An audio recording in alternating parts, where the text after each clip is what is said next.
All right, I guess, well, let's talk about an interesting topic of Web 2.0 this week and this topic. And what's interesting is how it's banned in schools, and it's really kind of difficult for students to interact with it during school time and such.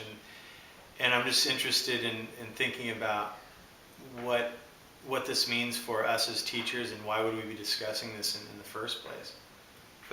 Yeah, I think a lot of teachers need to look at possibilities, not just what is there at the moment as well. And also, if you look at what children are engaged in, all of them, well, a vast number have got social networking sites already set up, that they're bringing that capital to school, but they're leaving it in their virtual school bag, aren't they, that they can't open.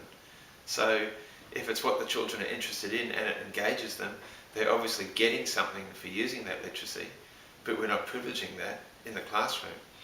So yeah, I'm interested in what the possibilities are for teachers in how to teach that, given that background. So like the teacher's position is actually changing in terms of how teachers view learning, not only in the school but outside of the school, and those literacy practices that kind of connect or interconnect with this sort of... With that, yeah, I think teachers' practices have changed over the times. Think of how classrooms have all been in rows once upon a time, with the chairs all in rows. Now it's all group work, so we're good at changing spaces. I think what Web.2 looks at is also changing times of teaching. Like all of you guys are doing OUA, which is a classic example of a time shift. You're not sitting face to face. And I think maybe that pedagogy might also come into classrooms a bit more. And I wonder how many teachers, innovative teachers, have got Web 2.0 sites up that they totally teach with outside of the classroom, and for administrative network reasons they may not be able to access it inside.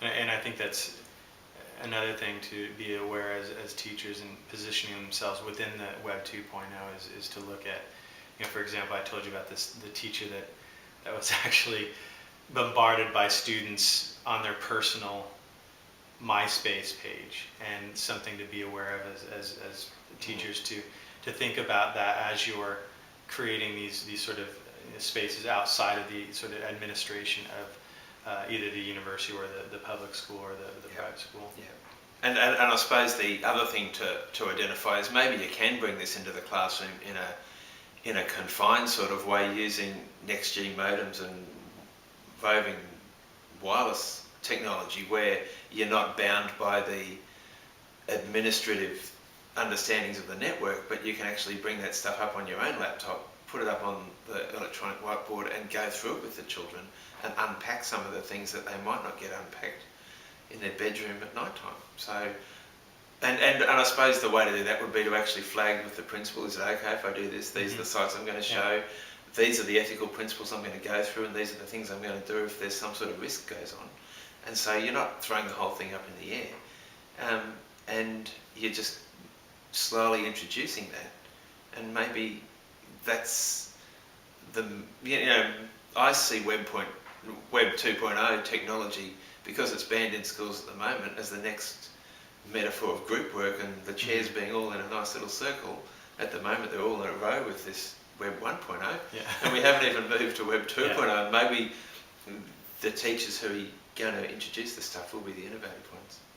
Yeah, I think the thing that I was again, coming from a critical perspective, is looking at how these networks are set up and who's creating these networks and why. And there are some other ulterior motives of sort of corporatization and commodification within creating these, meaning centralizing databases of people and information and stuff like that. So I guess for as teachers, is being aware or critical, or just having those discussions with students about, hey, there's something larger on the outside that we need to kind of think about as well, and when creating these sort of networks. Yeah, I suppose the underlying question I'd be getting the children to be asking is, what are we consuming while we're producing? Right. That's probably the big thing, and I think that will watch this space, because it will change over time. Yeah.